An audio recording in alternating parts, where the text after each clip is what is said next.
Hello! Before I start today's review, I've had a lot of flack about being bad at reviews, so let's get it over with. These A3 gaming headphones, they're rubbish. Don't buy them. They are utterly and totally stupidly bad at what they want to do. They've got horrible noise, the microphone is terrible, the design is awful, they hurt your head, they squeeze you, don't like them. Will never like them. They talk on the website about being USB. There's no USB in here. They're not USB at all. They are 3.5mm jack. There's no USB mentioned on the side as other options. It's just a 7.1, which I'm going to guess means surround sound on a stereo headphone. Not possible, is that? I don't know. The ear cups themselves are quite badly pushing on your head all the time and then squeezing your ear, and I don't have the largest ears. The microphone I was horrible. I had to boost it in Windows plus 30 decibels before you didn't hear it. Awful, awful, awful things. Don't buy them. They are very cheap, but don't buy them. They are a waste of resources on this planet.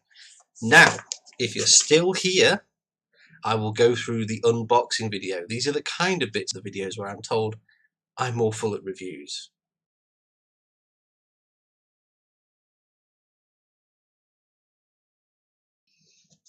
Hello, got these to review. These are the A3 high performance professional gaming headset. I'm reading it off the box, which we'll open in a moment.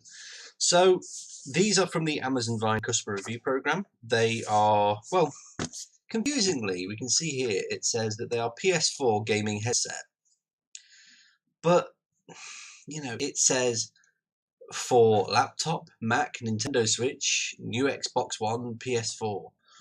So we're going to have a look at quite what they are for in a moment. But yeah, a little bit confusing. Back of the product is the A3 model, 170 centimeter length, 3.5 plus USB interface. So I'll have a look at that in a second as well. 343 grams, etc., etc. So sensitivity 120 decibels, frequency response 20 kilohertz to 20 hertz to 20 kilohertz. It's a bit hard to read. Speaker diameter 40mm, impedance 16 ohms, power rating 20 milliwatts, input power 30 milliwatts, and the packaging's okay. I'll close it all up in a moment, but it's got a transfer on one side and the headphones on another. It's not obvious from the box really which colour you've got until you look at the side where there's a tick. And we've got the 3.5mm connection. There's no direct 7.1. It's advertised as being 7.1, and it says all on the document about being 7.1, but it's tick 3.5. The just the jack size, I believe, not stereo 7.1. So we'll get to that in a second. I'll switch over to the better camera. So here's the box. As I said, it's a fairly neat, tidy package. A little bit of information on the front. We're going to look at the controls, we'll look at the headphones, but first let's have an open of them. This is going to be difficult one-handed. Okay, so we've got a cable.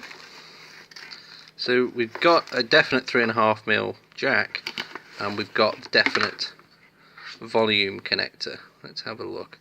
So it clips on. We've got a clip to hold it on. We've got a volume rotation dial. So we've got a slide.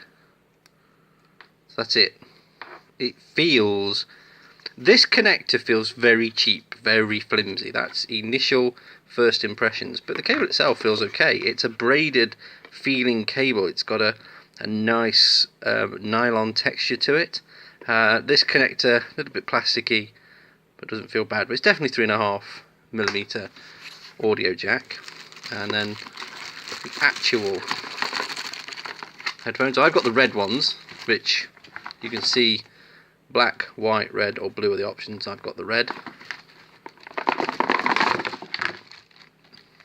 There's nothing else in the box. So instructions. A3 gaming headset.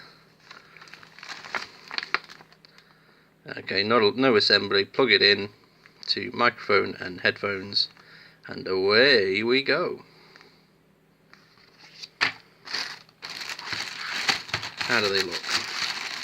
Oh, there's actually a So this is the Y splitter that was mentioned before, and I'm going to assume therefore that you plug these into, as that said, let's have a look.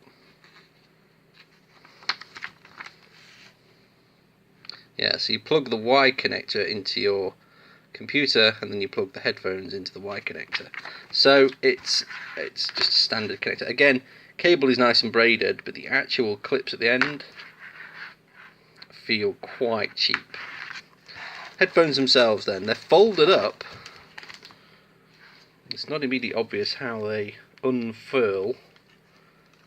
We have some protective tape, just a plastic case. I've already dropped that cable. They unfold. Right, so just one arm unfolds basically. They can both unfold, but in storage they were both there. The actual microphone rather, does rotate out. It's a little bit stiff with one hand.